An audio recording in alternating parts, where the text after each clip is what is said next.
Okay, so great. We have 32 people already and more are joining in as I speak. So I'm going to get this started. Hey, everyone. Thank you for joining. Today we have Chitra with us. I have shared a lot about her over emails and in the WhatsApp group, but I'd like to do a quick introduction.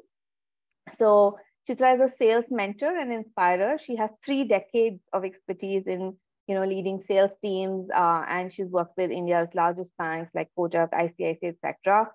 She's right now the founder of SalesWomentoring, which is India's first and only community that's inspiring women to succeed at selling.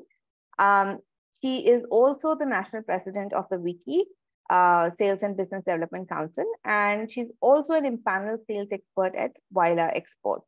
So today, what she's going to do is she'll bring all this expertise together and tell us how do we sell with confidence, and especially how do we use social media as a platform to sell services as content writers. Yeah. So thank you so much for joining us today, Chitra, and I'm going to leave the reins to you. Over to you.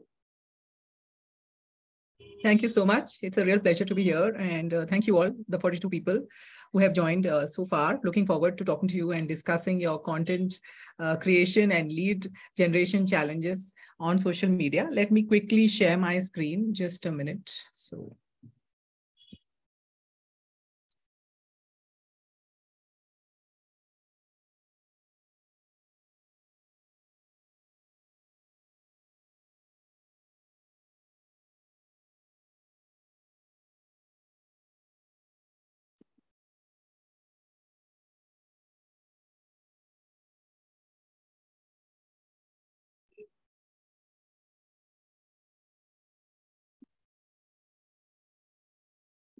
I'm not able to see this one.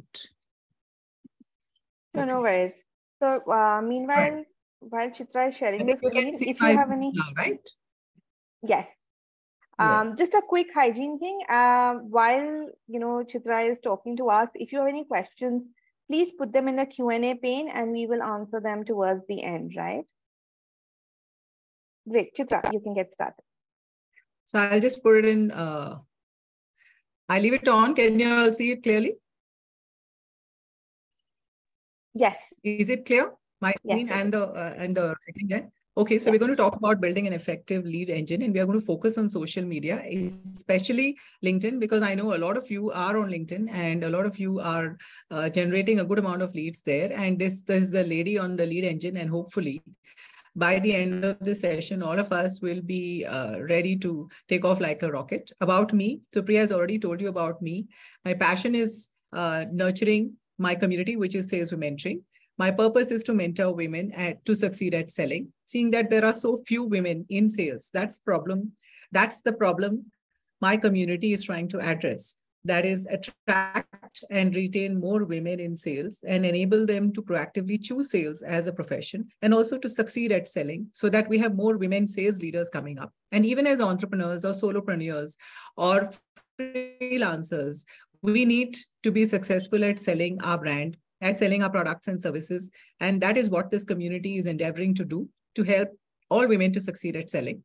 Our mission is to enable 1 million women to sell with confidence. By profession, I'm a sales mentor and inspirer. And earlier, I've been a banker with some of India's largest banks, leading sales teams there. I love singing, running, traveling. I have a 21-year-old daughter, and my inspirations are Michelle Obama and Oprah Winfrey. About sales mentoring, we have already talked about the problem we are addressing, that there are so few women in sales. Our purpose is to provide an ecosystem to enable 1 million women to sell with confidence through the 3 pillars of the community, which are mentoring, experiential learning, and networking for success. Our positioning is we are India's first and only women exclusive sales-focused community. Okay, so what is the state of your lead engine? Our expectation is that we will be on a rocket and we will take off like this, but in actual reality, maybe it's like this bullock cart. So hopefully by the end of the workshop, all of us will be able to understand how lead generation on social media works, and we will all be able to generate leads. I will not go too much into Supriya, are you keeping track of the chat box? Okay. Yes. Okay, because if you have any questions, if there is anything people would like to ask, if you can keep track of that. Yes, sure. So as and when questions keep coming up, I'll let you know. That will help me to just focus on the presentation. So let's clarify understanding and check whether people want to ask anything. In the meantime, you can let me know. So let's first talk about who is a lead and who is a prospect. A lead is any individual or organization with an interest in what you're selling. So the obvious thing is that they should be interested, but we require more information to qualify them, and we work only on qualified leads. What is the information we require in order to qualify our lead? Basically, that they fit into your ideal customer profile, which is your ICP. They have a clear problem or a challenge, and your product or service offers them a clear benefit. So unless they have a problem which you can address, and you're able to offer a clear benefit, and they fit your ICP, they are not a qualified prospect. So we can't go after anybody and everybody. We need to qualify. Qualification is at 3 levels. At the organization level, which means we should understand which are the industries, what kind of turnover are we looking at, what kind of profit criteria are we looking at, number of employees, which domains, and so on. And similarly, at an opportunity level also, one second. At an opportunity level, we need to qualify the lead, which is whether it's a viable opportunity itself, because we all know that we spend the same amount of time on low value as well as high value leads. So rather than focusing our efforts on leads which are not going to give us much value in terms of revenue, we need to focus on the high value opportunities. And at a stakeholder or a decision maker level. So at all 3 levels, we need to qualify our leads. And once we have done that, we move forward. At a decision maker level, again, designation, role, what kind of person, what are their values, attitudes, beliefs. We need to know all that at a psychographic and demographic level in order to qualify them. Ultimately, these are the 4 things which matter for a lead to be qualified, which is there should be a definite need or a problem. They should have the authority to decide. They should have the ability or the money to pay, and their timeline should be imminent. That is, in a short period of time, they should be ready to buy. So that's what I call need, authority, ability, and timelines, NAAT. So what are the sources of leads? Many of you must be using these sources. We have both inbound and outbound. Inbound is more what we call broadly as digital marketing, which could be your website, SEO, your blogs, your social media marketing, Facebook, Google Ads, and so on. Outbound is what we are going to talk about now, where we have to put in the effort. And that is cold calling, which could be phone, because nobody does cold calling in person now anymore, email outreach, bulk SMS, WhatsApp, social media outreach, and events or trade shows where you approach prospects or leads. And inbound leads, they initiate contact with you. So obviously they are more interested. You initiate contact with outbound leads, so they are more difficult to convert, but they are also a very, very good source of leads, especially social media. And we'll further see why social media selling is important for us all to build our brand and to sell. So any questions up to here now? I can see something in the chat box. So let me know when. No questions right now. Just let me know if you want to do the poll now. Yeah, I think you should do that, because now we've come to the part where we are saying we want to understand what are their social media habits. Folks, you can see a poll on your window. Just quickly answer these 2 questions that are there. So we get a sense of how you're leveraging social media.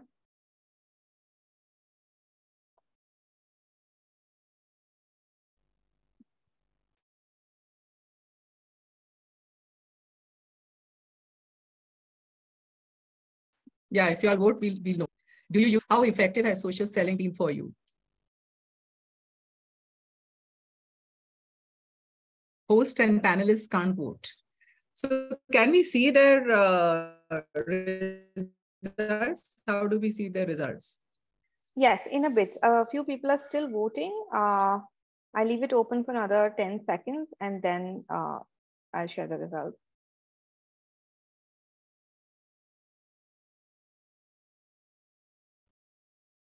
Anyone else who wants to vote, just quickly do that on the screen. And I'm going to end the poll now. Can you see the result? Yeah, I can. So 79%, could say 80%, they are using social media. And how many of them find it? Only 20%. Find it very effective, moderately effective is 60%, which is not bad, not effective at all.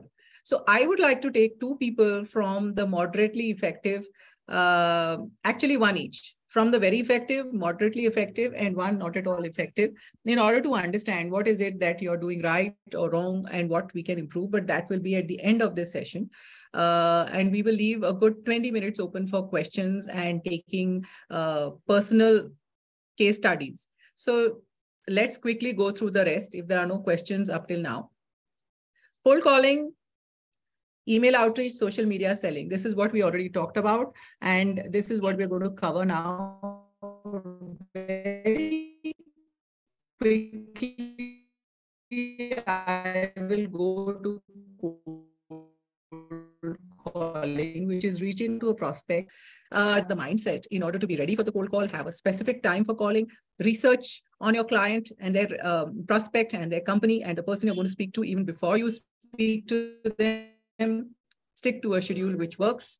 Get to the point in 30 seconds and ask open-ended questions, because if you're calling and saying that you need a content writer and the person says no, obviously you don't have anything further to go to. So the best way is to start with a question or a startling statistic, or to say that you are so-and-so calling from so-and-so and you have helped hundreds of companies. If you have the number, say you've helped more than 100 companies with X problem or challenge, and your company specializes in this. Once you say that, and would you like to hear more? Obviously, you would have researched on the industry. You know that there are certain common problems or challenges which this industry is facing. And therefore, your prospect is also likely to be facing the same problem. So if you connect your company with that problem and how you've solved it for others in the past, and then ask this prospect if they're interested, definitely they will be able to, they will definitely be interested in at least taking the conversation to the next level.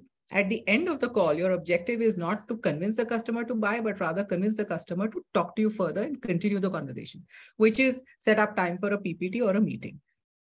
So this is what we do in a cold call. We are not going into it in detail. I'll share some cold calling templates with you, which are there on the left later. Email outreach, it's similar, excepting that you're sending an email to connect with the client. If you personalize, use their name, personalize the subject line, as well as the preliminary views, it boosts open rates by 26%. We all know that personalized messages during the buying cycle, it increases the possibility of buying by 7.5 times. And customers who receive personalized CTAs, they are 20% more likely to buy. So because of this, the more you personalize by using their name, by using a subject line which appeals to them and which talks about a problem or challenge which they are trying to solve, that will help in order for us to get a better open rate and a better read rate. Attention grabbing hook, which all of you know because you're all content writers. So you know that you have to start with either a question or a pain point, or you have to start with a knowledge gap or a curiosity gap. One question which I have put here is, kya aapki toothpaste mein namak hai? This is a very good example of creating curiosity and asking a question and then positioning your product uniquely there, because this product, Colgate, is one of the first few toothpastes which came with salt. And then they talked about the benefits, of course, cleaner, whiter teeth, and so on. So this is a good example of using curiosity as well as a question. And one way of asking, again, making the customer or prospect curious is to say that, would you like to know the secret of secret of weight loss for more than 400 of our customers, for thousands of our customers? Everybody would be interested. Or do you want to know the pro tips which have allowed me to grow my connections on LinkedIn from 1,000 to 10,000? So these are the kind of questions which really interest people. Compelling body, CTA, at the end, the CTA is always to get a meeting so that you can take the conversation further. So you have to ask that question in the end. So if you're interested in discussing this, could we set up a meeting and give them 2-3 options? A lot of you give Calendly links, but I find that prospects find it irritating to book it. So maybe make them do less work. Add video or image. Videos are processed 60,000 times faster than text. Now, finally, we are going into social media selling. All of you know the benefits since you're all there. 80% of salespeople engaged in social selling and they're outselling their peers who aren't. They are also 50% more likely to achieve their sales quotas.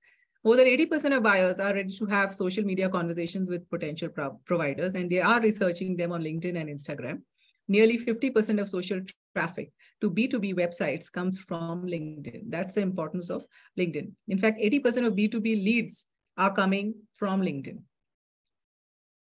Why LinkedIn and Instagram? All of you know these statistics. I will just draw your attention to one point, that the set of users of Instagram is much younger, and it is focused on the highly visual products, beauty, fashion, auto, travel, holidays, and so on. Whereas LinkedIn is viewed as a more professional networking site, and the decision makers are more senior executives. The age group is higher. 13% are between 35 and 65 years of age. Important to note that over 40% have annual incomes of greater than $75,000, which means that we have all decision makers there. And 65 million are decision makers on LinkedIn. So if you are in a B2B kind of segment, you definitely are in the right place if you're on LinkedIn. The visit to lead conversion ratio of LinkedIn is 4 times that of Facebook.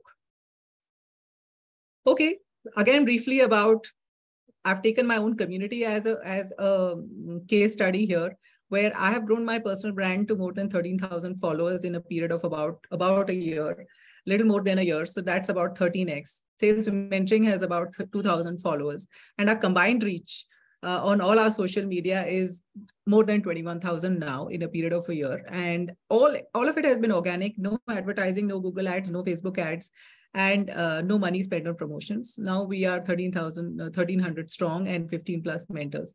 We've had more than now nearly 100 workshops. We have 5 alliance partners.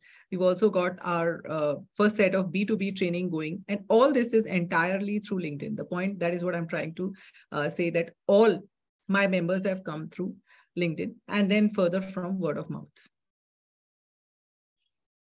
So here I'll stop. Are there any questions so far? So there is one question which is about from Raghunath, and he's saying he wants to increase the sales of his book.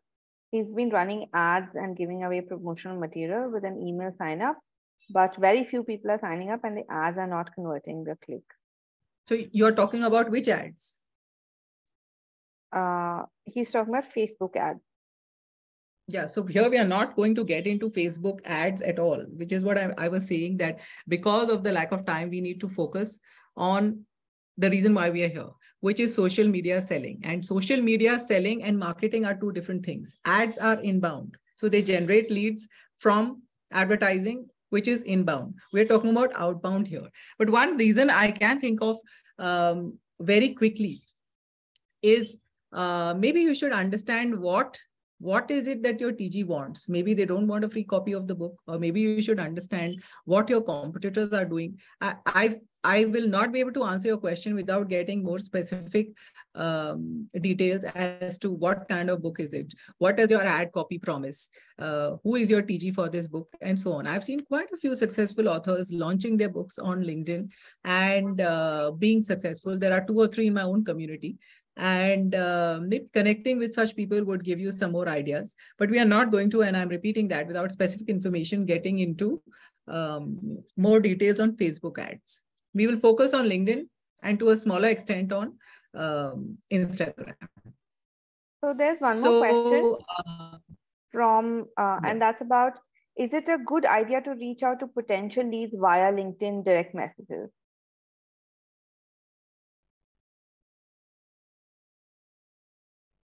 Certainly. In fact, I would, and you get about 150 email credits, whereas you don't have the same number when you have a normal LinkedIn account. Also, DMs should not be more than 400 characters long, and the same principles as we talked about in email, which is personalize, get to the point very, very quickly, not more than 400 characters long. Always send thank you notes when they accept your connects. Always, when you connect with them, write a short note, which could be referring to a common friend, a mutual connection, you studied at the same university, anything common, because establishing common ground enables the person to like you and hopefully get to trust you later, which means that when you write in those 400 characters, always find something in common. Or we both run women's communities, or we both met in, like for Supriya, we both met in the Harki event, and so on. So attending a lot of events and connecting with people who attended those events, whether it's audio or video on LinkedIn, or even networking events outside. Or if you have not met the person at any event, then send a very short message about either one of their posts which you liked, or one of their blogs in some other medium also, which you've read and you've liked, but find something in common which you can comment about. Everybody likes to be complimented. And if you say that, yes, I've been following you, reading your post, and I find XYZ post really nice, especially this message, they will definitely be interested in connecting with you. And why you're connecting with them. For example, most people say, I want to collaborate, but they are very vague. So there is again no point. For example, saying that I read your post on helping women to improve their self-esteem. I would love to have you as a workshop facilitator for my community members. Would you like to discuss this further? This is my number and this is my email. And can we connect on so-and-so date or so-and-so date? That's how I would have sent a message to somebody if I'm interested in them coming as a workshop facilitator for my community. Similarly for you, if you're a content creator, you obviously will research that person a bit more. You will talk about the kind of work you've done for somebody similar, saying that, okay, supposing a person is from health tech, say that I have worked with more than 50 health tech providers and I have written content for them. And either you attach a sample or say that I have been able to produce XYZ result, whatever result you've been able to produce. And if you're interested in knowing more, can we set up a call on so-and-so date? Just this much is enough. Just who you are, what you've done, what are the results you've produced for the clients you worked. Preferably, you can use even a competitor's name, because that kind of makes you feel FOMO, you know, oh my God, my competition is using this. Maybe I should also do this. And then end with, again, CT. If you're interested in discussing this further, could we have a call? Could we have a Zoom call, etc., etc. So I hope that answers your question. There are some more questions that have come in. Do you want me to take them now? I think, yeah, we should take them, because a lot of what I cover will get covered in the questions. So we don't really need to cover the. Sure. So one of the questions is, what are the key things to focus on while using LinkedIn for lead generation? Yes, that we will come to. Okay. That we will come to in the further slides. And any particular slide you want me to go slower in, let me know. I'm going a little fast. That's because there's a lot which we have to talk about. And I would like to leave the last 20 minutes for taking one or two specific cases. So one more question is, how can I build strong relationships with potential high-ticket clients to increase my chances of closing a sale? Again, we're talking with specific reference to content. Yes. Right? Right. So the first thing is, everybody knows that there is a journey which every prospect goes through, which is know, like, trust. Unless they know about you, they will not move to like and trust. So first of all, they have to come to know who you are. They have to know you exist. Right now, there are dozens and hundreds of content creators, and I frankly cannot make out the difference between all of them. With due respect to you and no offense meant, I just cannot make out the difference. So the first thing to do is to get into their know circle, which means commenting on their posts, engaging with insightful comments, not great post. Thank you for sharing, not those kind of comments. So I call them lazy likers. Don't be a lazy liker and a lazy commenter. Rather add something insightful. And if you don't have anything insightful to add, ask ChatGPT, research, ask your friend, but then only write. Sometimes I think for 15-20 minutes before I write something on an influencer's post, because I know everybody is watching me, especially if it's a sales influencer. I know everybody is watching my answer. So keep engaging with them for maybe 2 weeks, 3 weeks, 1 month, till they get to know who you are. And once they get to know who you are, then you approach them. So for this, you will need to clearly know who is your ICP, who is your target, where are they, in which social media, what kind of content do they consume, and then go and like their posts or engage with them, and also post regularly. All of you are LinkedIn creators or content creators for blogs and other things, and you all know the importance of being consistent and visible, which is what I have put here. CVA is your principle, which means you have to be consistent, you have to be visible, and you have to be authentic. And last but not the least, you have to provide value. So CVA, consistency, visibility, and authenticity, because if you're trying to talk in a voice which is not true to your voice, people can see through fakes. So don't be fake, use CVA, and post regularly. There are only 3 million people who are posting on LinkedIn more than 2 times a week.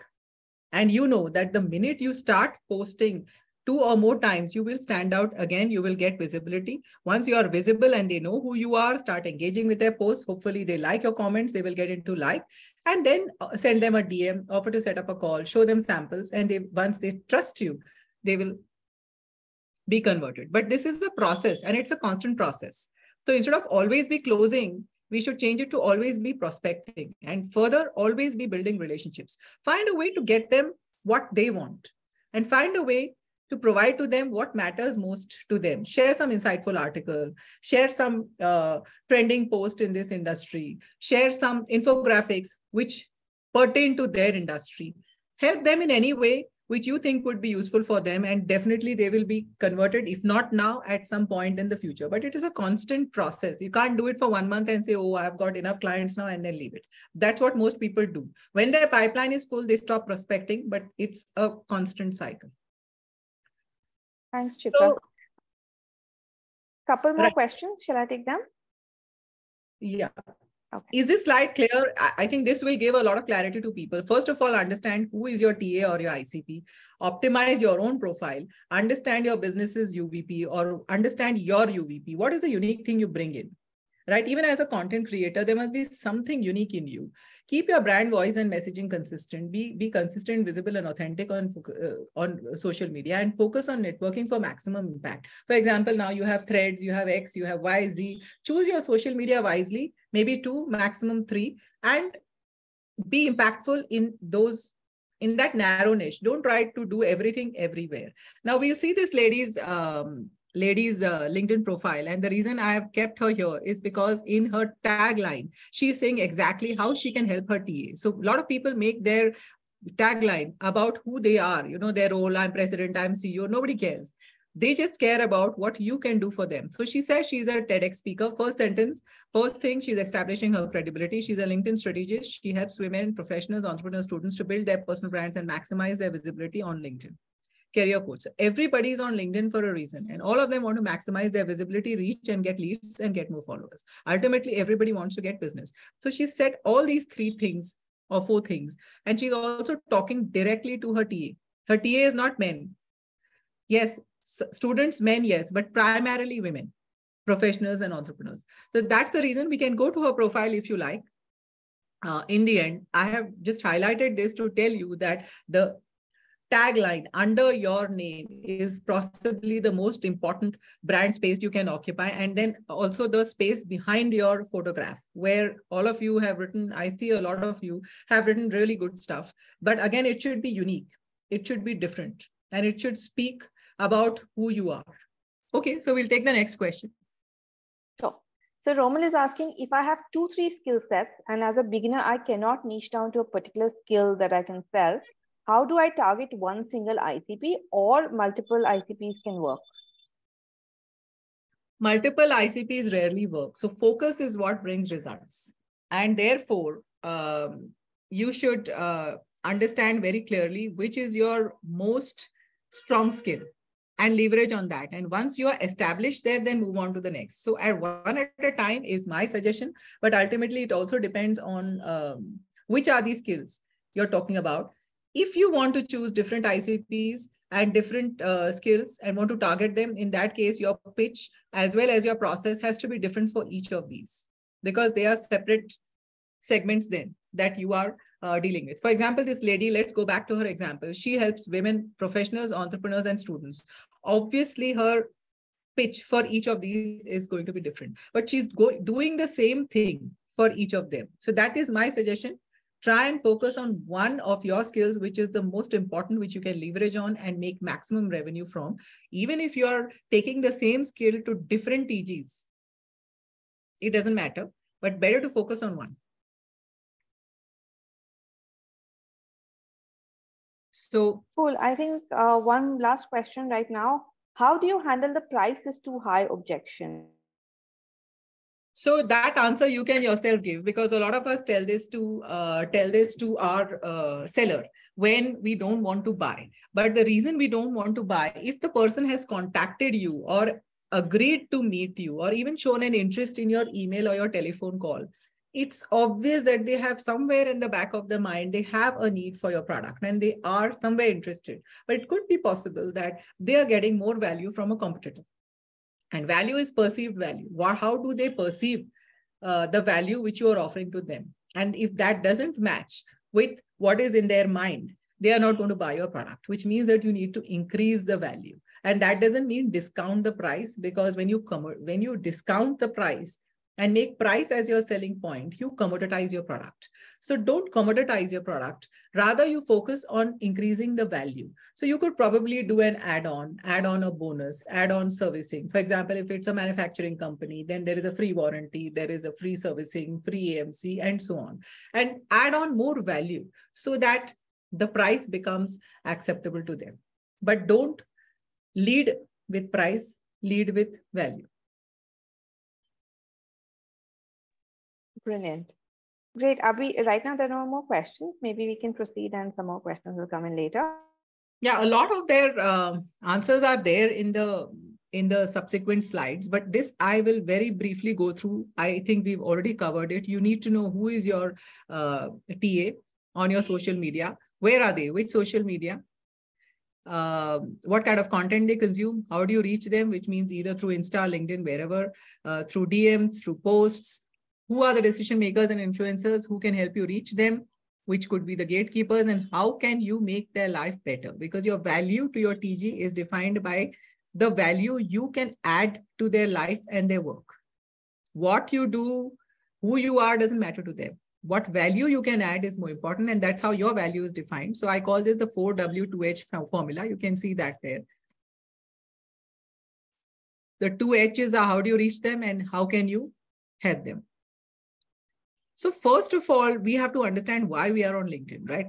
People are there for different reasons, either to get more followers, become positioned as thought leaders, as experts in their field, or to find a job, or to get leads, right? And all of you, I think, are there for the 4th reason, which is to get leads. So your why has to be very clear. Your profile has to be complete and optimized, which I see a lot of you are. I have seen 2 or 3 profiles. Your about should be about what you can do for your TG and not about who you are. Some people keep saying, I am a SaaS expert, I am this, I am X, Y, I am Y, I am a yellow belt, green belt, etc. Again, they don't care. It has to be a story. And that story has to be about how there is a problem, which is the villain, which you can solve with your product, which is actually the side actor, but the hero or the heroine is the customer. So the story has to slowly build up to what you can do and how you can help them. And I see that a lot of you haven't written any story which connects. Ultimately, we have to remember that our prospects are all human beings and they have feelings and emotions. And unless we connect with them on a heart-to-heart level, with their feelings and emotions, they are not going to buy. People buy with emotions and then they justify their buying decision with logic. So always connect with them through emotions. And the best way to connect through emotions is through a story. And that is what your about can do, showcase your story. Social proof to showcase value, which is basically all your testimonials, your recommendations, compelling CTA to connect. I see a lot of you have put website links. Some of you have put links to book a phone call with you, book a one-on-one call with you, but nobody's put your phone number. I don't know why. And I believe me, I have my phone number there and I don't get too many crank calls. You can always block them. So don't become elusive in the desire to be exclusive. Make it easy for your prospects to contact you. Phone number, email, just be more visible. Be easily contactable.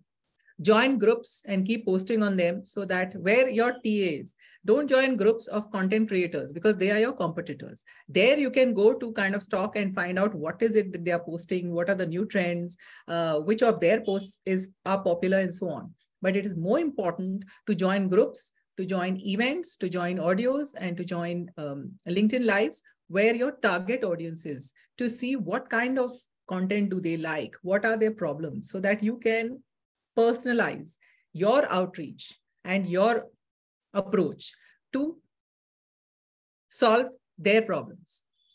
So joining groups and seeing what kind of posts are popular with them, what kind of problems and challenges they are talking about there gives you a lot of information which you can use either in your posts or in your soft approach to them. When you do your cold outreach to them or send them DMs, if you understand their problems and then talk about them in the DM itself and how you can solve them, they will be more likely to connect. Showcase page or website below your tagline. Some of you have that. These are 3 or 4 profiles. I'll show you if I have time. One thing I would like to again bring here your notice to is that a lot of us put our taglines as our titles, as our roles, whereas it is more important to tell your prospects what you stand for, what makes you different, what is your unique value proposition. And one example of this, you see the car here is Maruti, right? They have uniquely positioned themselves as a value for money car, which offers quick and reliable servicing. That is their differentiated strength, that they have so many dealers and showrooms across the country, which enables them to service a car quickly. And they also are indigenously produced, which means their costs are low.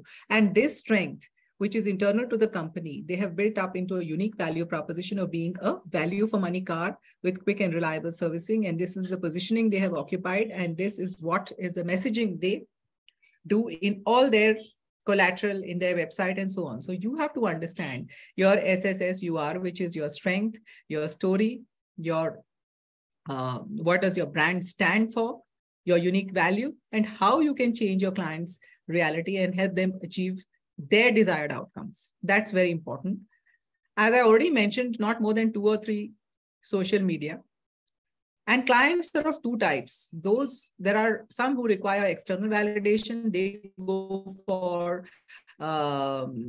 more for testimonials, recommendations, and so on, because they require social proof and external validation. There are some who have an internal frame of reference, and they require more insights, fresh perspectives. They require something of value in their posts. So understand who your prospect is before you offer them what appeals to their frame of reference.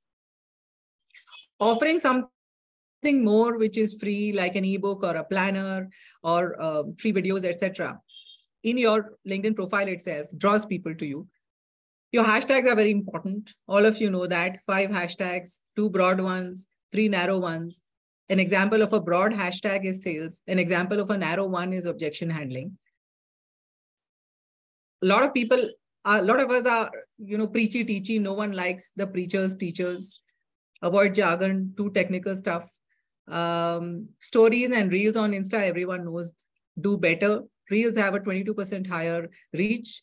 Videos on LinkedIn, especially the native ones, not more than 60 seconds long, have 3x more engagement. Even in your text-based posts, not more than 1900 or 2000 words with relevant hashtags. This I will just allow you to go through. I will pick up only the important points here. One important thing is you must follow all your competitors and influencers. When you go to LinkedIn, you see people also viewed on the right side. And that will give you an idea of when people view your profile, which other profiles they are viewing, and definitely they are your competition. See what kind of posts they are writing, comment there, because their followers are your target audience. And when you comment there, if your comment makes sense and it offers genuine insights, their followers will start following you and you will have a chance to approach them to, I'm using the word steal, but to influence their followers to give you business. So writing on posts of your competitors, writing on posts of influencers, especially with comments which demonstrate your expertise or add more value, add a fresh insight or a fresh twist to their posts, always brings you in the limelight. And there is a possibility always that their followers will start following you and you can engage with them later. I will tell you what had happened is I had commented on Ankur Wariku's post, and that itself had got more than 200 likes. And that day I got 100 followers from that because his followers started following me. So that's how you can amplify your reach, by commenting on influencers or on viral posts or your competitors' posts. Top posts, you all know, how-tos, secrets, top mistakes, stories from your personal life, hacks, posts with a good hook line. For example, I had used one which said that men should carry babies for 4.5 months. Now, everyone knows it is impossible, but it intrigued them.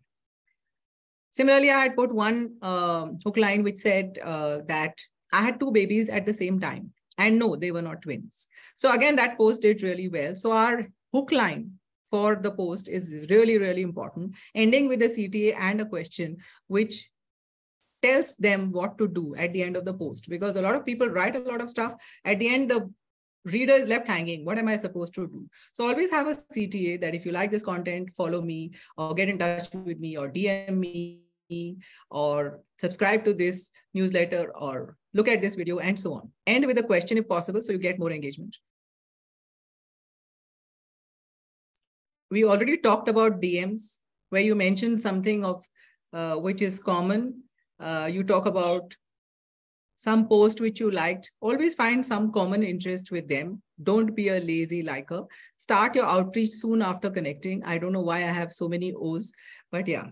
Some people, connect and then ghost. They just keep quiet for so many days and days and days. Instead of that, start your outreach immediately after. Like their posts, start commenting, reach out on DM to them within, say, 2 weeks after connecting so that you remain fresh on their minds.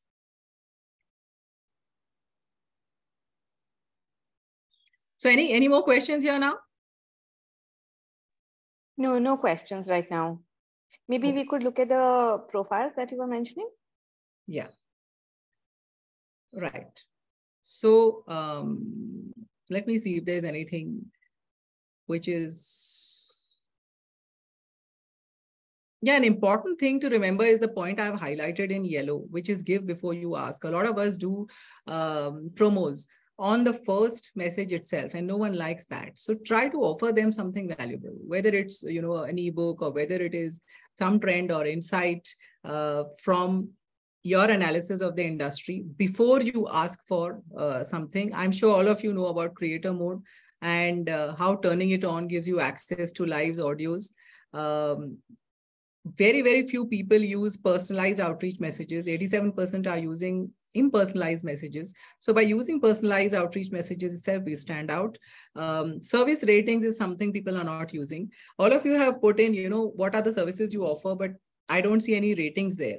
So invite people to rate, because when they see 5-star ratings, it will help to increase your credibility. People are not using LinkedIn's video meetings, no audio messages. Very few are. So that is another way to differentiate yourself. Let's now go into the... So two questions have come in, Chitra. Slide. Yeah.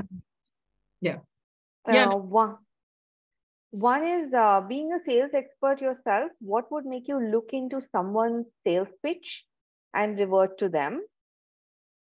Yeah. I think some things are already answered here. First thing we need to, what would make me look at them? I first look at their followers. So I see, some of the profiles I've seen, I see 200, 300, 400. You're saying that you can 10x your follower base of your customer. But I'm wondering, if you could do that, why can't you 10x your own base? And one of the reasons, the few people I have observed from this community, I have seen that your reach and engagement of the post is low. And one of the reasons for that is you have engagement and significant amount of comments on your posts. And more than comments, engagements, that's the time significant amount of DMs need to come in. And both the profile to reach out to more people and increase your follower base, connect with more people, because that's when you will start getting more leads. So the first thing I would look at is to see how many followers or connections you have and how active you are and what kind of posts you're writing and how engaged are people with your posts. Because if you can't create good content for yourself, which people follow, like, and engage with, how can you create good content for me? That's how I would look at it. Right? So understand your customers. Why are they on LinkedIn? Some people are there just to get more followers and be positioned as an influencer. Some people are there to get more leads. I'm there to get more members for my community and to get corporate HRs to notice me so that they offer me their corporate training programs. So here we answer that question on the two TAs, right? I have two different targets here. One is the HR of corporates, which is B2B, and one is the B2C, who are women in the age group of 25 to 55 interested in selling, entrepreneurs or professionals. And I talk to them differently through different posts and on different days. And therefore, I need to understand, you need to understand your customers why. Why are they on LinkedIn? And how can you help them to get where they want to be? Understand your customer's customer, right? For example, if you're writing content for me, I'm running a community for women, but my TG is an HR person or a woman in sales or a woman entrepreneur. And what are their challenges or problems? Obviously, my posts have to address my target audience's challenges and problems. And that is what you as a content creator will have to write for me, things which will appeal to my TA. So it's very important for you to understand your customer's customer. What are their goals, challenges, priorities, timelines? What are their values, attitudes, beliefs, aspirations? For example, I write, I'm a positive aging advocate. You should make an effort to understand what does she mean by this. Is she against ageism? Yes, certainly I am. I also write that I'm a DEI ambassador. So what does diversity mean to me? So ensure you have enough followers, which I talked about right in the beginning. Choose your industry or niche and stick to it. Don't try to be everything to everybody. It's not possible. Don't do what is easy for you. Do what is right for your customer. A lot of people, expect you to write contents, I never do that. I send my audio or I record, or even sometimes when I'm speaking, she records and then she writes. She writes notes. She puts it in WhatsApp, or she records the call or the conversation. She listens actively. She knows stories from my life, which should be highlighted for separate things. I don't know how many of you have read the post today. It's a story from my life where I did not speak at all in my corporate life for many years. And I was, called the silent doll. And because I was told, you're too bold, you're too brash, you're too aggressive. And so I kept silent for so many years. This is a story she knew. She had heard from me, and she has written that very well today. It's getting really good response. So active listening, noting down, make it easy for your customer to interact with you. Be available. I had another content writer who would never be available. And she would completely ghost me if she is supposed to post on Tuesdays and Thursdays. From Sunday evening, she's ghosting me, and I don't know what's happening. Oh, I was at my granny's place. I was in X, I was in train, I was in Y. That's not my problem, right? So you have to be available, you have to be disciplined, you have to be consistent. Even if you're scheduling the post, you have to let people know what you're doing about it. You have to produce your content. See, the problem is, I may sound very judgmental, but the point is you still have deadlines, and your deadlines are determined by your customers' deadlines. And if you're posting every day, and then it definitely requires a lot of discipline, dedication, and focus, which means planning your content calendar, having your cadence and frequency in mind, even your posting time. I would often see that she would say she got up late, never be available for late, early morning calls. Whereas a posting time on LinkedIn, everyone knows, should be morning 9 a.m. or then evening. You catch the evening traffic. And so this tension would happen to me. Oh my God, it's 9:30, it's 10 o'clock, it's 12 o'clock, nothing has happened. So don't leave them hanging like this. Be available.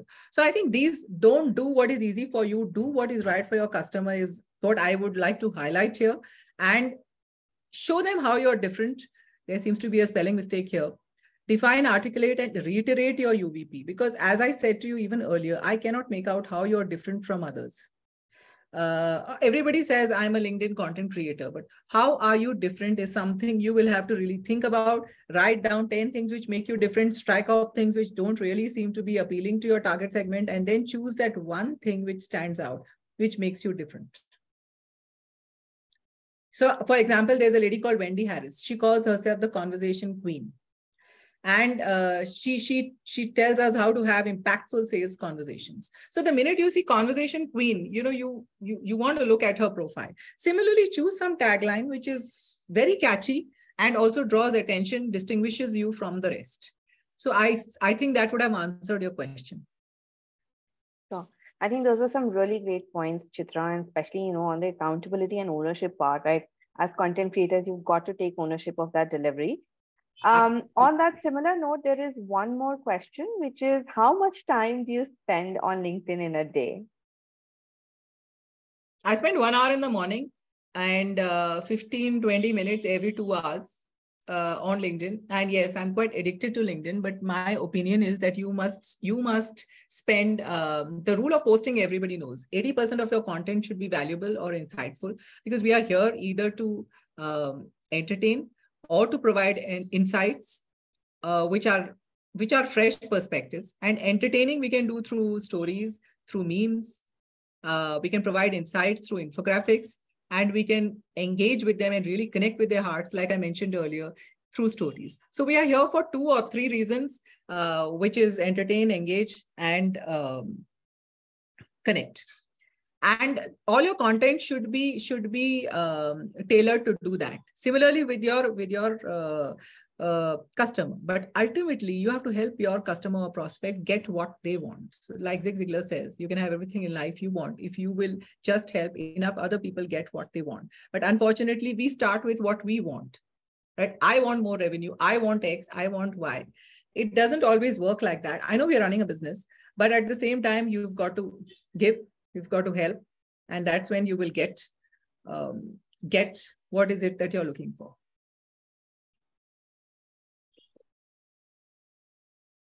So anything else here? One more question is, how valuable is it to write articles on LinkedIn as opposed to other writing platforms? Articles do well, like I said, but the text-based posts, when you have links to say blogs on your website, I've noticed that they don't do well. Any link which takes you away from LinkedIn, I've noticed it doesn't do too well. So on LinkedIn, the shorter text-based posts do well. Like I already mentioned, up to 2,000 words, which are with the CTA. The native videos with up to 60 seconds short videos do well, because people like a lot of short and sweet content. Nobody has the time or the attention to read through long stuff. Carousers do well. Posts with images do well, especially the ones with 1 to 5. 4 to 5 again is the sweet spot. And sometimes it doesn't even matter what kind of images. If you have 4 or 5 images, it does really well. And like I said, the hook line and the end, that's most important. Also important to connect and engage with at least 10 or 15 people in your target audience every single day. Every single day, because it's a constant process. And though LinkedIn has a limit of about 150 per week, you can easily connect with about 500 to 600 in a month. And that's what your endeavor should be. And how do you do that? I've already told you. Go to your competitors, see who's following them, and connect with all of them. Anybody likes your posts, connect with all of them. Anybody engages with your post, connect with them. Some of you, I have noticed, you are not replying to people who have written comments on your post. I think that is, professional harakiri. We cannot not write back to somebody who's taken the time to write back on your post. Again, I don't want to take names, but some of you are not writing back. I write back to each and every single person. And whenever somebody accepts my request or connects with me, I write a thank you and write briefly about the work I'm doing. I wish everybody happy birthday. I thank people who regularly like my posts, and I ask them that you've been liking my posts for the last 4 or 5 months. What especially do you like? And I really appreciate. So this is the kind of time I take out 4 or 5 times a day, 15, 20 minutes, and in the morning and now. Great. Thanks. I think that was very valuable. Like, we probably never thought of that we could connect to some 500, 600 people in a month, but yes, in a structured way, I'm sure that's possible. Let's move on and look at a couple of those profiles that you mentioned. There are no more questions right now. Okay. Yeah. So I'll stop share for a minute, go there and again start 1 minute.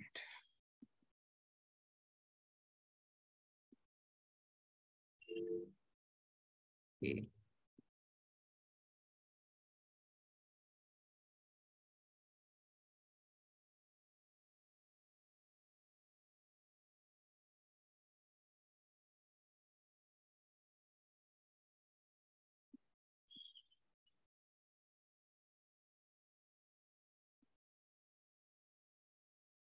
Can you all see the LinkedIn screen? Yes, it's visible. Okay, I'm just on my own post, as I was telling you. And I was telling you about the image is important, and replying to each person is important. I reply to each and every person here. And I thank many of them for, now let's go to, who was the person you had talked about? Can you tell me the name? Supriya, you So had we mentioned could, one person.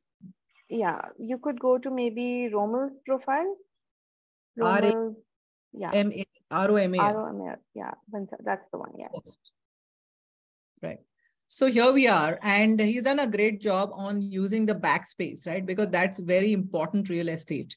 And good content is not storytelling, it's telling your story well. But however, I don't know what he's trying to communicate with this. So what if your stories could sell? That seems to be, that's very interesting. I help writers LinkedIn craft their voice and build their brand with storytelling. Content writer, script writer, LinkedIn ghostwriter. So if you look at it now, I see everybody writing the same thing. Content writer, script writer, LinkedIn ghostwriter. I don't see anything different. So how can we make this different? Shall I bring Romel on? Yeah, I think you should. So one thing which I noticed is that he's talking about the services he's providing, but there are no ratings. So any reason, Romal, why you have not chosen to get any ratings done for your services? Yeah. Hi, Chitra. Can you hear me? Yeah, clearly, yes.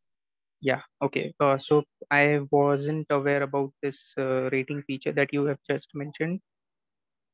Yeah. So you can actually invite people to rate your services, and that gives an additional boosts your profile, because people can see if you have all 5-star ratings, they can see that. In fact, you can showcase your work also there, and you can add in audios, videos, just like you're doing here in your main profile. You can do that there so that people can rate you for specific services. For example, they can rate you on content strategy, they can rate you on blogging and so on. So that is one thing which I noticed in your profile. The other thing which I noticed, which I already talked about, which is that the engagement and the comments on your posts are very, very few, but that is a function of the number of followers you have. Yeah. Right. So if you increase that, following the strategy which I mentioned, first of all, clearly identify who's your target audience on LinkedIn and keep on connecting with them. Go to competitors' posts and see who are their most engaged followers, keep on connecting with them. And of course, connect with each and every single person who is commenting or even liking your posts. We all know that our posts are doing well when it goes to our second and then maybe our third connections, but very few people really get there, right? As of now, only our connections are commenting, which means our posts are not being boosted by LinkedIn, which again means you really have to think about what you're writing. Now, here you have put your portfolio for your design manager, but as a storyteller and writer, you've not put your portfolio, I see. Yeah, it's in my featured section. It's in your featured section. Okay, so what is your question here? What is your biggest challenge or problem when it comes to LinkedIn? My biggest challenge is to create content, basically. So I was active, heavily active on LinkedIn on a daily basis. 2 months back, a month back, I used to post every day. I used to comment, as you said, whatever strategies you mentioned, I used to do that. But due to office commitments and other writing work, I have not been able to post consistently. But I was able to 3x my followers uh, when I started out. But since I've stopped, the number hasn't risen. My concern is creating content. Yeah. So what is your niche area? I mean, which are the domains or which are the industries you are wanting to work in? Who are the people you want to work for? So, so I was the one who basically asked the question that if I have 2, 3 skill sets and I'm unable to zero in on a targeted ICP. So who is your, which are the 3 skill sets you want to use? So I am a content writer in, you can say, tech space. I want to be a content writer in tech space. I am a script writer, so I can write video scripts. And in any domain, I have not restricted myself to a particular domain that I can write video scripts only in tech domain or healthcare or anything. So as such, yeah, as I said, I've not been able to niche down on anything. If I see, ultimately it's all about writing. Yeah. Right. Ultimately, you're creating content, whether it is for video or whether it is for text-based posts, you're creating content. You will Right. have to identify one or two specific domains in which you could write, because, frankly, people don't have the time to train you on that particular thing. If you're a techie yourself, are you? Not much, but yeah. Then it becomes a little difficult. For example, I had a content writer who knew nothing about selling. And then trying to explain to her itself, would get me, I would run out of patience. And then otherwise, you should have the time and you should invest the effort in learning by yourself on that particular domain, which very, very few people do, which is why it is better to choose one or two industries or domains in which you specialize. So you have to have your ICP very clear that I write for CXO level leaders in industries like say IT or BPO or banking or financial services for LinkedIn and for their YouTube videos. This is how clearly you have to define who is your ICP and what you can do. Got it. So, for example, if you are from a BFSI kind of space and you've been in insurance and banking, then maybe you can write for CFOs. Maybe you can write for finance heads. Maybe you can write for banking CEOs and MDs. Just giving an example. And look after and optimize their profiles, because you will know exactly who their customers are, how the industry works, what are the trends, what are the insights, what are their competitors doing. You will know exactly how the industry functions, isn't it? Yeah. Which is why my target, even for my B2B, is BFSI, because I belong to banking and I understand, I speak their language, I speak their lingo. They completely feel comfortable with you the minute you start talking. Right? Because when someone says, I look after Tide, one of my facilitators asked me, what is Tide? And then I realized that what I take for granted is not something which is clear to others. I speak their language, and that's what makes them feel comfortable with me, which is why, again, I would give the same suggestion. Identify your niche. The riches are in the niches. So identify your niche and stick to it and be a domain expert in that particular niche or that particular industry. Then you will have more credibility and increase your followers. Your lack of engagement is the result of your followers. And the third thing which you mentioned is on your content ideas. There you have a book or a small diary. Yeah. So do you keep writing content ideas in that? Yeah, I do. Okay. So are you saying you don't get ideas? So I'm saying that I am unable to identify what to write. Say if I am. Once you know your niche, you will know what Yeah. to write. So I will give you an example. Today I had a conversation with a friend. We were talking about the difference between pleasure and happiness, right? So we came to the conclusion that pleasure is fleeting, it's temporary, it requires an external trigger or a stimulus. When the stimulus is taken away, then the pleasure goes away. Happiness is a more constant state of mind and it remains for ever or for a longer period of time. And that is the difference. Now, how do I link this with selling? Because everything I link to selling and then present to my readers. I say that in sales also, we use the short-term tactics to sell, right? Fear, urgency, scarcity, FOMO. And though that is more like creating that short-term incentive or trigger, which is similar to pleasure. Whereas actually we have to create long-term happiness by providing long-term value to the customer so that that person can be a happy, lifelong, loyal customer. Do you understand? And they come back for repeat business.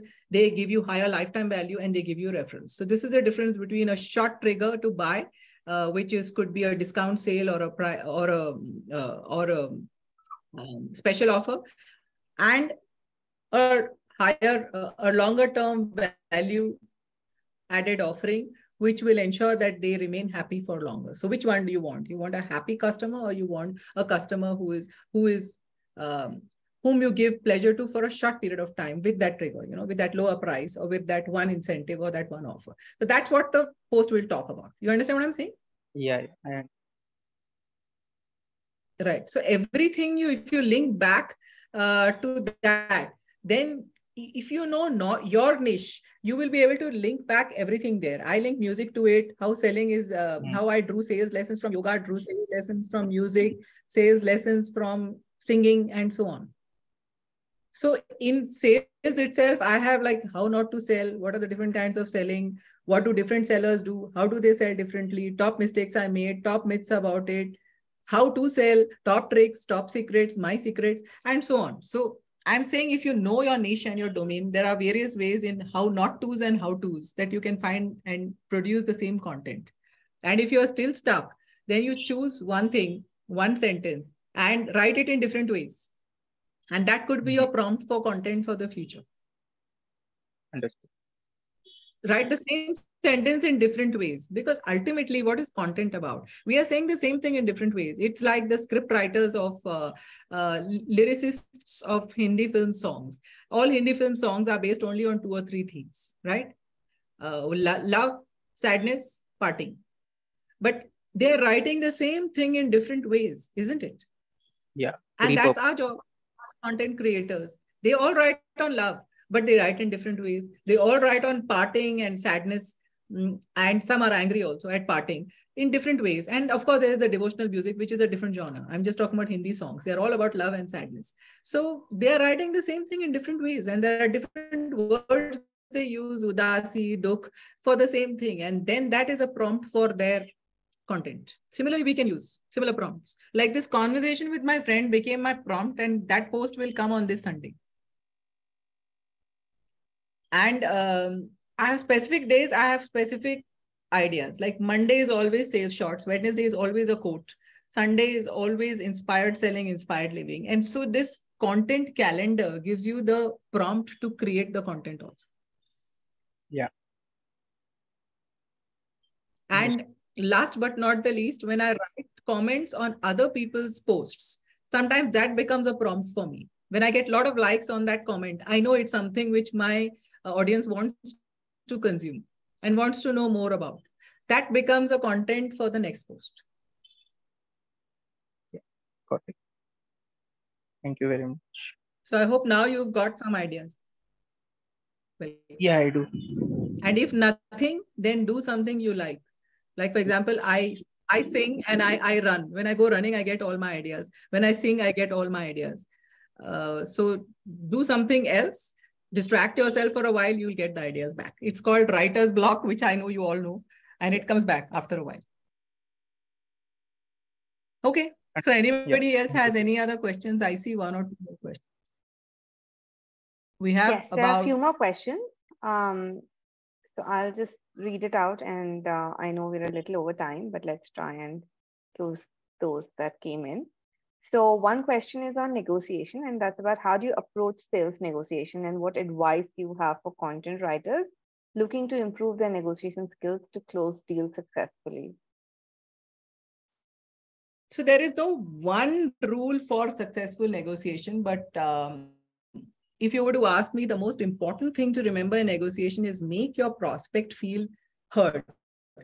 Make them feel valued. Often negotiation becomes a zero-sum game. You know, you win, I lose, or I win, you lose. It's a win-win. And when it is done for mutual benefit, with the idea of both of you coming together to win, then it becomes, it doesn't become a win-lose, it becomes a win-win for both. So help them feel heard and valued. Do not cut them, and always give them something extra. So leave that little extra for, it could mean that you offer a premium price and then cut down. If you understand your customer well and their outcomes they're expecting, as well as what they're expecting from that deal, you will know what to offer. For example, there are some customers who are always price sensitive. For them, always give a slightly higher price so that they get the pleasure of getting that discount later. You know, they feel they have negotiated well and they have the power now to bring you down by 10%. So understand their drivers and accordingly drive the negotiation conversation. If you're talking to a finance person, then you always know that price is a factor. If you're talking to someone in sales, they would always like something bonus. Throw in a free bonus offer, an ebook, some free gift, and so on, and that works. But ultimately, the aim of negotiation should always be win-win, and it should always be respectful, and ensure that both parties put their views on the table and have your best alternative to a negotiated agreement ready, which means which is the least possible thing you could agree to, and that's it. And if that is going below that, you just walk away. That's called Batna. Know your Batna very, very clearly and know that this is the level when I have to leave it and walk away. You can't win all deals. That is for sure. And some deals are not worth that effort. So you should know when to walk away and when to walk towards the customer. That's one important rule of negotiation. Awesome. Thank you. Then we have like a couple of questions, which is more about the effectiveness of posts. So on LinkedIn, should you post, do an article or a newsletter? What according to you is most effective? All experiment with all forms of content, because we are content creators and our audience wants to consume all kinds of content. I have a newsletter as well as I do text-based, I do videos at least once a week. I talked about them, 60-second videos. Try and do lives at least once a month. Try and do audio events once a month, because lives especially have 7x more engagement. And videos have 3x more engagement. So we all know that they are better than text-based posts, but we can't do that every day. So have a cadence and use all. And then maybe narrow down on 2 or 3, which work the best for you. Videos work really well. And therefore, and your audience likes to see you. Just like I wanted to see you all today, your audience loves to see you. That improves your trust and credibility. We all buy from people we like and trust. We don't buy from unknown strangers. And therefore, them getting to know you is very important through LinkedIn Lives, through audios, as well as through videos. Those are non-negotiable parts of your content strategy. Don't do only text-based posts. It gets boring. And if you're doing text-based, put a lot of your pictures, because again, the more they see you, the more they will like you and trust you and hopefully buy from you. Awesome. So one last question. People tell me when they meet me, it's as if I've jumped out of LinkedIn into their room. Because I put so many of my pictures on LinkedIn, it looks exactly like me. Some of especially women put photographs which are, well made up and 40 years back, wale photographs, and they no longer look like that. Please don't do such things. Your headshot should reflect who you are now at this point in time and how you look. One more question, which is a bit a longish question. And Asa is asking that B2B sales can get intense and fast-paced, and they expect a very high response rate, which can be value addition to the other side, but gets repetitive and stagnant for the sales action taker. How do you jump the transactional sales, which can get shallow, and add to your own growth curve for a mid-level experienced person? And how do you diversify or get into a strategic groove? So I am assuming this is nothing to do with content creation and more to do with B2B selling, where sales people always, for them, we don't need drugs, alcohol, we don't need anything else to get a high win. High, and winning the deal is a high, and making sure that you serve the customer and the customer is happy itself is a high. And in the B2B, because of its complexity and because of the fact that there are 11 decision makers on an average involved in a B2B, and minimum time period is 100 days, which it takes to convert on an average, it gives you that challenge. And that's how you keep yourself inspired. I don't use the word motivated, because motivation is external, inspiration is from within. And that's what inspires me, at least in a B2B, because the number of decision makers, the gatekeepers, influencers, the way they think, and your unique opportunity to work with them collaboratively, to influence them towards the purchase decision, that excites me a lot. It challenges me and helps me to learn so many new things along the way, which keeps me inspired every day. In sales, you've got to be curious. You've got to be a constant seeker and learner, and learn from every interaction and every opportunity. And that's what I think is the most exciting part of sales, apart from winning, and the opportunity to meet new people, share new experiences, and understand their perspectives. So if you're genuinely interested in people, you will constantly learn from them and their experiences, and it will be a exciting journey for you. So in one word, in one sentence, sales is about being interested in people, not making yourself more interesting to people. which means that rather than talking about yourself, you need to understand more, proactively listen, and know more about them. So seek to be interested rather than interesting. And Wow. then the journey will be interesting for you. I think that's a very valuable advice. And a lot of people are sending chat messages saying that this is a very valuable session for them. And some of them are also asking, can they add you on LinkedIn? Yes, surely I will share my LinkedIn profile in the... I will just share it. Yeah, you can put it in the chat window.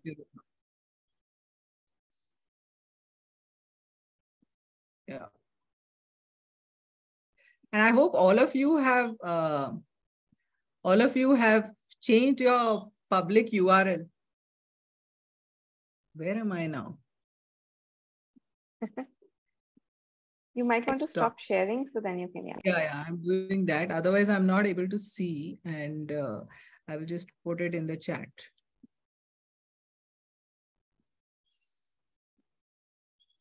Here. Okay, so this is how you can connect with me on LinkedIn. And I hope all of you have changed your public URL to reflect what you do. Mine says Sales Mentor.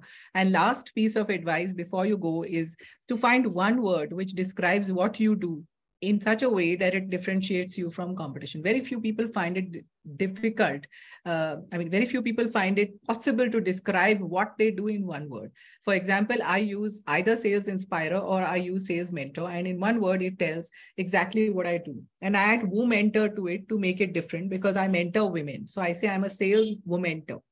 And that's what assures instant recall and a difference. Sales womentor. So similarly, find one word to describe you and find one sentence to describe you, because if you can't do your elevator intro well, no one will bother to listen to you after 30 seconds. These two things keep ready: elevator intro and one word to describe you. Because if you don't do that, you will not get people interested in you. So that's it for today. And I hope I've been able to add some value. And you can connect with me on LinkedIn. You can DM me. You can like my post, follow me. I end always with a CTA. So again, here is the CTA. Like me, follow me, like my posts, comment on them, and increase your followers too. When a person who is an influencer or has a huge number of followers comments on your post, automatically your post is shown to their followers. And the possibility that their followers will start liking your posts and become your followers is really high. So hopefully I like your posts. I did like one or two of your posts today. Awesome. So great. You've been a great audience, though I couldn't see you. And thank you so much, Supriya. It's a pleasure to talk to you and to speak to your community. And thank you so much for attending today. Bye-bye. Thanks, Chitra. Thanks a lot. Bye. Bye, everyone. Thank you so much for attending. See you. Bye-bye.